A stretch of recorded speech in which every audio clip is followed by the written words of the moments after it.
We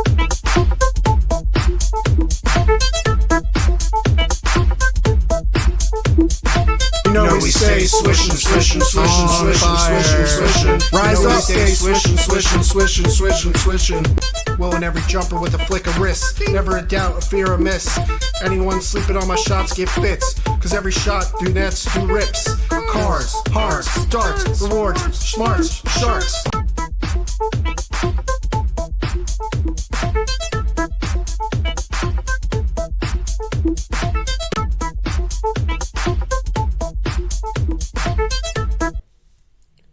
Hello, hello, hello, hello.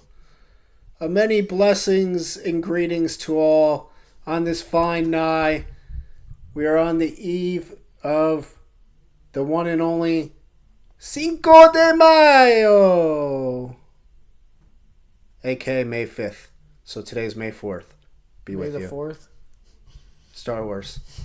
Anyway, welcome in episode 32. We're back with a vengeance, Shaquille O'Neal.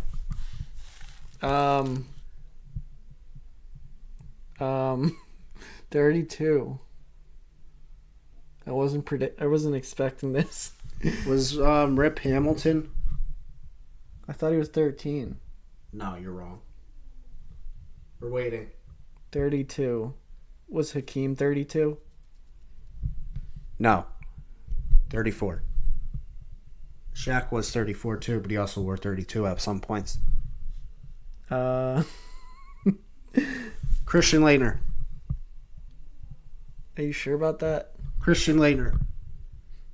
32. I can't think of any 32s. Larry Hughes. He was 23, I thought. That's LeBron. They were on the same team on the Cavs. 32. All right, moving on. All right. Can't think of any. The jersey numbers, we found out who knows their stuff. All right, but anyway, episode 32. We're getting up there in age. We're on season 2, believe it or not. We've done a whole trip around the sun for our pod. Year number 2, as we started kind of near the playoffs last year, as you recall, don't you? Yes. Famous award shows, one of the early shows. We had a special guest. Mr. Lee. Chris Middleton, get it right. But yes, the dog, Mr. Lee. Not Chris Middleton. Come on our show if you want, though. You're allowed in. Also, a really special guest who doesn't do a lot of pods. We want OG Anunoby, please. We'll take any NBA player for that matter. Yes, even LeBron. Okay. So we've set the tone on how long we've been, but what are we talking about today, Mr. Dime? So first round concludes today, as in Sunday. Well, actually, is there another one tomorrow? No, there should today. Be the last one. Yeah, Rockets Warriors are the last as we record. Yep, and game 1 of second round starts today. Was it? Yes, sir. Timberwolves. Is that the game? I believe the Wolves and the Thunder. Is that correct? Chat. And weren't those the teams that were prepped? No, it's actually the Pacers and Cavs. Sorry. Pacers and Cavs. All right, so recapping round 1, our picks. We all picked the Thunder. Well, we both picked the Thunder. I think we all did. We also all did.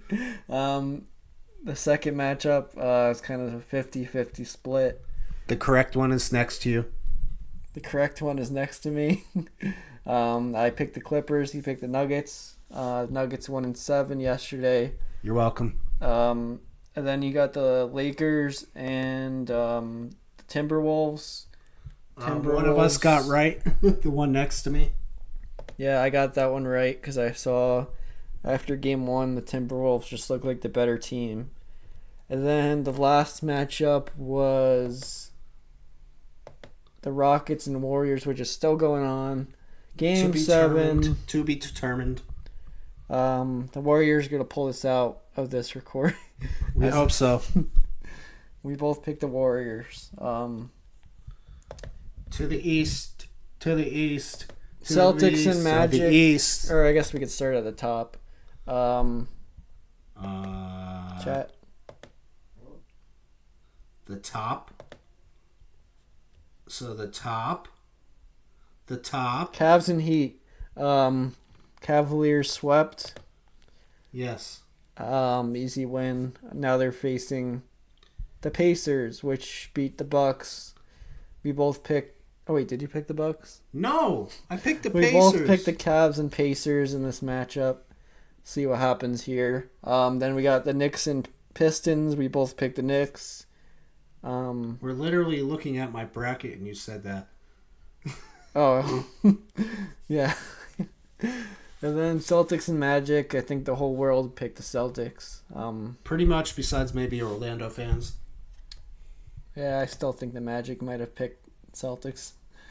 But yeah, so we got pretty accurate. we only got one wrong each, so that's not too bad. I'll take it. So that's, but if the that's Warriors shooting like lose, 90% almost. If the Warriors lose, then we both got two wrong, so we'll see. We're not speaking that into existence here. Yeah, I just want to come clean if that happens. But it was an interesting playoffs. Actually, a lot of good play going on in this round. The playoffs move without the Sixers, unfortunately. So I didn't know that was actually a reality. I thought the playoffs were only Sixers. Now, some of us who have been following a lot longer know it's not really true what he said. Obviously, it was a joke. But yes, I would say there was a lot of good fights, as in literal and metaphorically. There was some good matches. I think that this was a pretty evenly spread out playoff round one. There wasn't besides maybe the 1 versus 8 seeds, big matchup issue. Everything else was pretty close, relatively speaking. Yeah, I mean, a lot of great matchups besides the Cavs and Heat, which is a blowout series. Thunder and Grizzlies blowout series. So you have the 1 and 8s? Yeah, those. Cut that. So yeah, a lot of blowout series with seeds 1 and 8. But a lot of blowout series. Well, I guess all the series that were 1 and 8 were blowouts. There's only 2. I know, but both ones. That's all. 1 and 8s. You saw the Pistons make it very interesting. A lot of close games, very fun watch, in my opinion. Did the Pistons make that close, or did the Knicks slid off the leash a little too quick? I think one thing I'll say is I'm a fan of the NBA as a whole.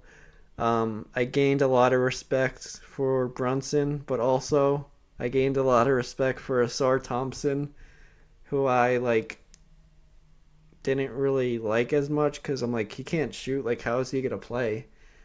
He showed me why he could play. He is an elite defender, very athletic, and that very athletic. One of my new favorite players in the league, honestly. Part of my fantasy roster. I think he's going to be a very good player, and in the past I thought Amen was worlds better than him, but obviously that's not true looking at the playoffs now. Asar is very playable. So what you're telling is the people that you didn't really watch the Pistons regular season. Well, to start the year I did not watch them too much.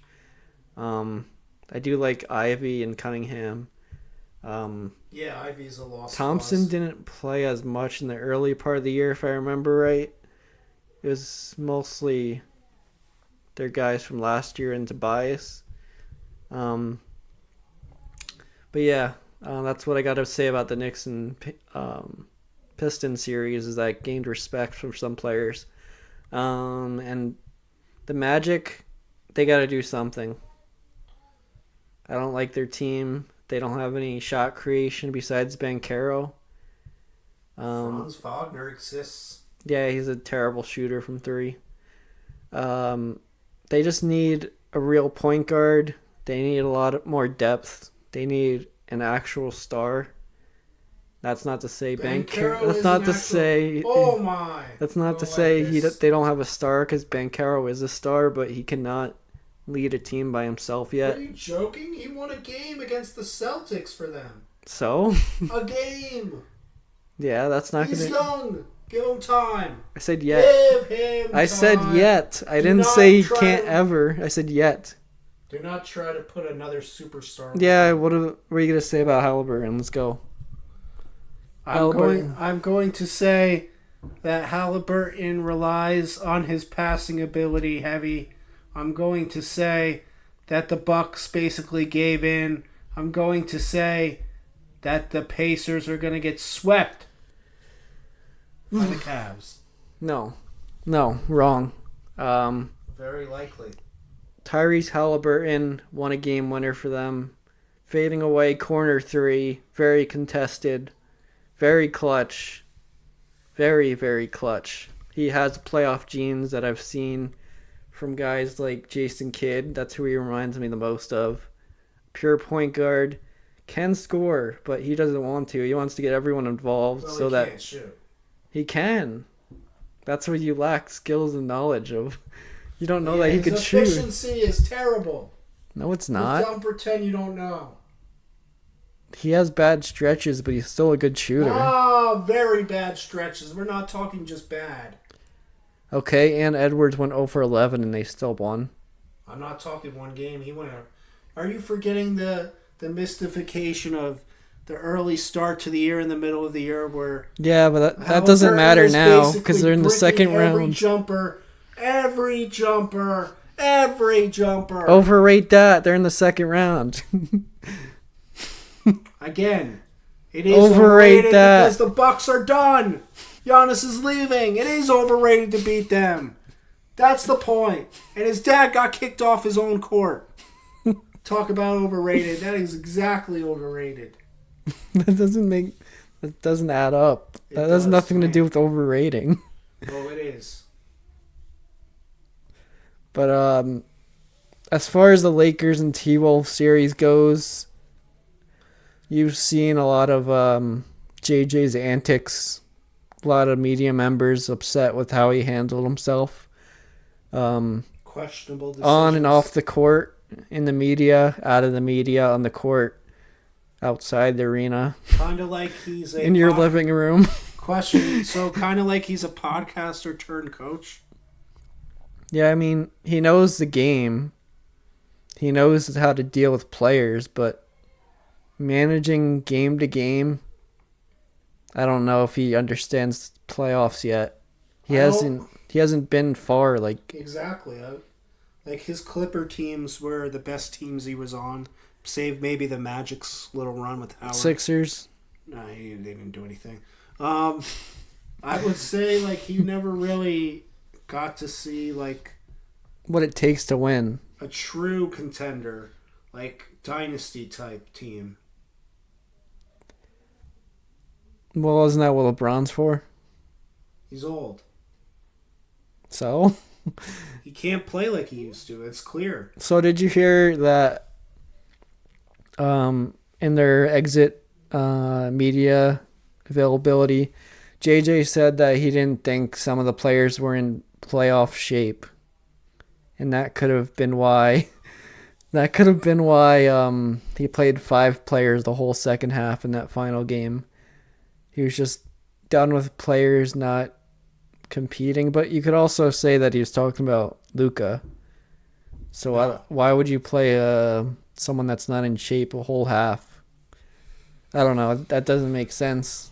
I think that the Lakers bench wasn't where he wanted it to be. That's why he said that. Also, in that same on that same team, LeBron said no comment when he was asked about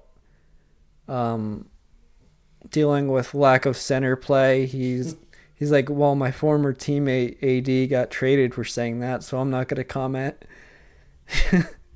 And that's basically commenting on it anyway, so I don't understand that. But a lot of I could see something changing big time at the Lakers, possibly LeBron. He's gone, Davis gone, center's gone, gone, Davis gone, the center's gone. He wasn't even there. He didn't even want to be their center. That's the funny part. That's why he got axed. No, I mean, I think it was more an opportunity to get... Mind you of the week. Not too much. LeBron's getting traded. No, not too much. It's not Sign and trades. No, he has a no trade clause, but... Sign and trade. Stop it. Not too much. It's his last year anyway. Didn't you give him I can't even talk. Didn't you give him an award for most likely to retire or something? Retirement plaque, yes. he should this year, but he's not going to. Hence, he gets the award. So next year is his farewell tour, basically. That's what the rumors are, but he didn't say it. With the Cavs? No, with the Lakers. Wouldn't he want to play with Bryce after that, though? I think he's seen the downfalls of doing so with his brawny son, so I don't think so. Yeah. Clippers and Nuggets series. Game 7 was completely hard to watch. Harden choked, deferred quite often to Derrick Jones Jr. of all people. Kawhi had a decent game. Zubac, he was decent, but they could not seem to create any good offense. They kept turning it over, which is the Harden way in Game 7s. It's also the Clipper way. True quitter energy from the two quitters on the team. One didn't play, and James Harden. Ben Simmons is who I'm referring to, by the way. I think the Clippers are cursed. It's the Donald Sterling curse. He cursed that organization, even though he's been gone many years now. Well, not many, but like a decade, I think. I think they are a cursed organization because they put together this massive roster of talent and these great so-called looking fits just to always lose in the playoffs. And not even deep every time. It's a lot of times it's first or second round. Yep. Now the Pacers and Bucks series, I didn't watch as much as I should have with the series, but it was clear that the Bucks didn't have enough.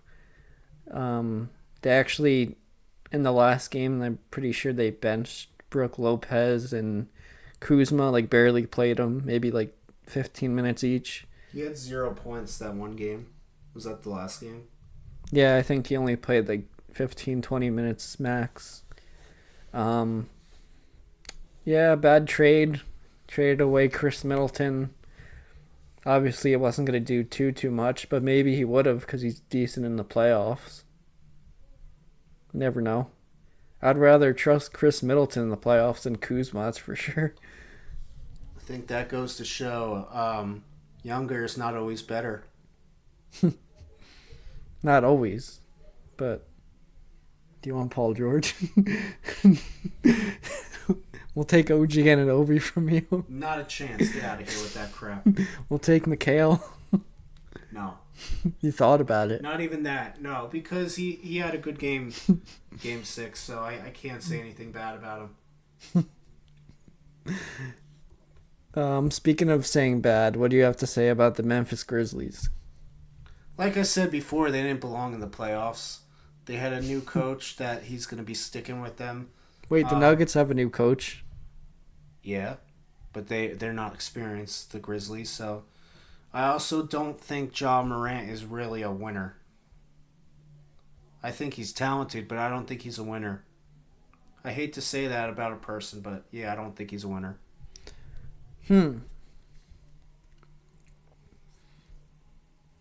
So, their team construction, is it good enough to win? I don't think so. So they don't have a good team. Or are you saying they don't have a good team because of Ja? I think they have a flawed superstar that they're basing their whole unit around. In today's NBA, you kind of need a level-headed superstar, a la Jalen Brunson. Jalen, get it? He's on. Level-headed. But you also Very big need, head. Yeah. Pause. I mean, it's level though. But Pause. you got the level-headed Jason Tatum, who's calm, cool, collected. Is he? Yeah, he does. Is he in the media? But he is. He's kind of a crybaby. You can't, No. you can't Stop. lie about that. Stop it, not too much. I'm saying like he doesn't really show like on the court emotion. Kawhi, yeah, he's level-headed, calm, cool, collected. So you see like SGA. SGA is smooth, yes. He might have took that mantle from Paul George. Speaking of the trade video, check out our trade video. Donovan Mitchell. Yeah, same thing. So what I'm saying is Ja Morant doesn't really fit the markings of a winner, in my opinion. Did you hear what John Morant said after he got eliminated? Not really. Didn't care. He said, basically, if it wasn't for the injuries, he felt like he had him figured out and he would have tied the series at 2, going back to OKC, I guess. That'd be game 5. Highly doubt it. I don't think injuries was the problem. He's saying he went down when he had them figured out, like, scheming-wise. I don't think so. I don't like when players say stuff when they can't back it up or like they haven't backed it up. Like Tyler Hero said, don't let us get a game. Then he got swept and got destroyed in game 4 with only like 11 points. Yeah, and speaking from like someone who's been deep in the playoffs, like You've been there? No, I'm saying he has. He shouldn't be like spewing that out because he wasn't really like the main star of his team during that time. But maybe he thinks he's got a big head now, but it's on crooked. Yeah, I don't really like the Heat too much. That roster's, yeah. I mean, they were scramble mode ever since the deadline. I don't blame them for going out like that. I think they battled 1-2 playing games. That's pretty hard to do on itself, like winning 2 games back to back. Who did they beat? They beat the Hawks and who was the other play? Oh, Bulls, Hawks and Bulls. So I guess that's. What is that really saying though? I didn't like those rosters either. I think the Hawks had a decent team. No, they didn't. Yeah. I don't know. No, they didn't. Maybe they didn't. But we'll see how round 2 goes. Starts probably round now as of this recording. But I wanted to shout out Popovich as he announced he's done with coaching. For now, at least. Who called it? I said he was going to take over strictly as president only and hand the leash to the interim coach. And there it is. Another proper prediction. Meanwhile, you said he was going to be an advisor. Well, he could still be an advisor as president. No, that's not what an advisor is. That means you have no... So what's his job now? The team president is in charge of putting together the roster and coaching staff. So he's an advisor. No. I advise you to pick up Mike Malone. The advisor sits on the bench with the coach and tells him what plays to run, what kind of schemes to do. He is building the team. That is more responsibilities than advising. I advise you to pick up Mike Malone. Stop it. That's not what... Stop it. I'm trolling. Not too much. Yes, but so it seems like his coaching days are behind him. Yeah, I mean... He coached a long time for them, so... He doesn't have to be yelling on the court anymore. He could be in a chill, calm office doing paperwork, looking up analytics. If that's what he's into. No, he's more like making moves on the roster, looking how to put together another title team, aka how to build around Cooper Flag. Wasn't Tim Duncan And his Victor assistant Wembanyama. at one point? Yeah. What happened to that? I think he's still on the staff. Really? I think so. I've seen him. I thought I seen him courtside, like with normal outfit. Could be wrong, but Brett Brown is there as an assistant. I wonder if he still stays. Brett Brown. When we talk about assistant coaches that should have never been given the head coach role. So as we saw from previous videos, Flag declared, Bailey declared, Harper declared, everyone that we thought was going to declare has declared. I mean, it's top heavy, the draft. If you are the Jazz, do you do everything in your power to get that first pick? What does that even mean? Do you trade all your future picks for Flag, No. knowing how valuable that is? Like We did a video with traded picks. Trade all of your picks for one? as much as you need to. What about other guys that are coming?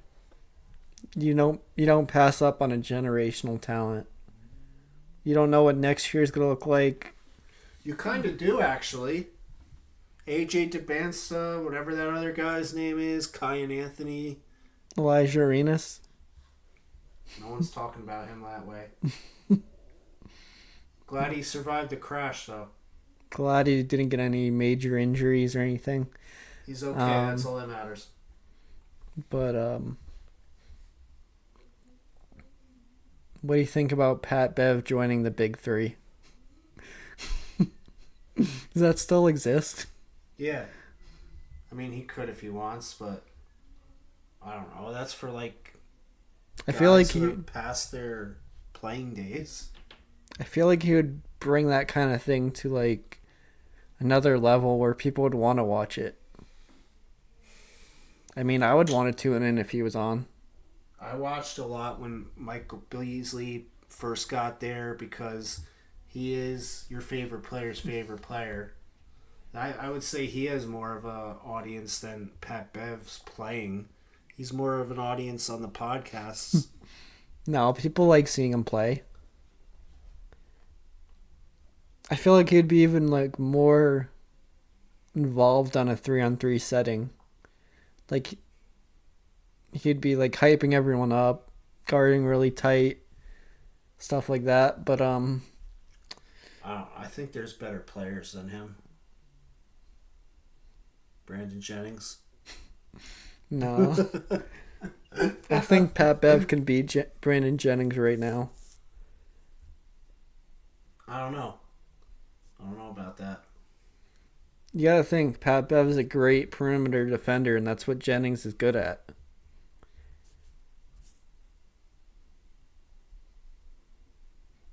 Great. Yeah. I don't know. One-on-one is different than a team game. That's all I gotta say.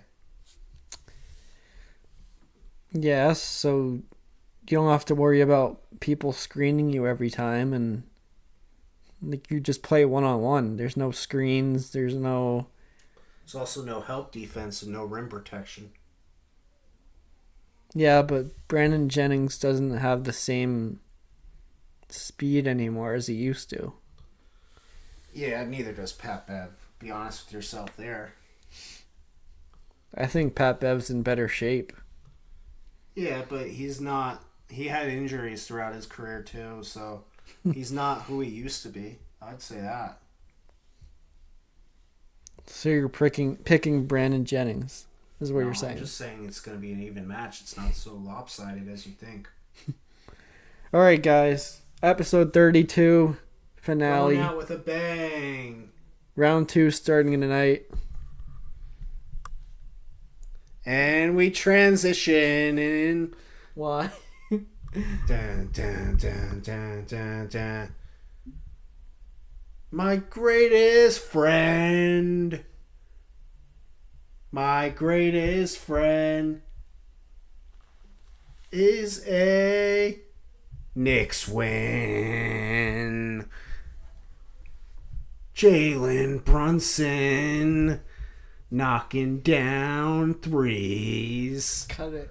Knocking down trays.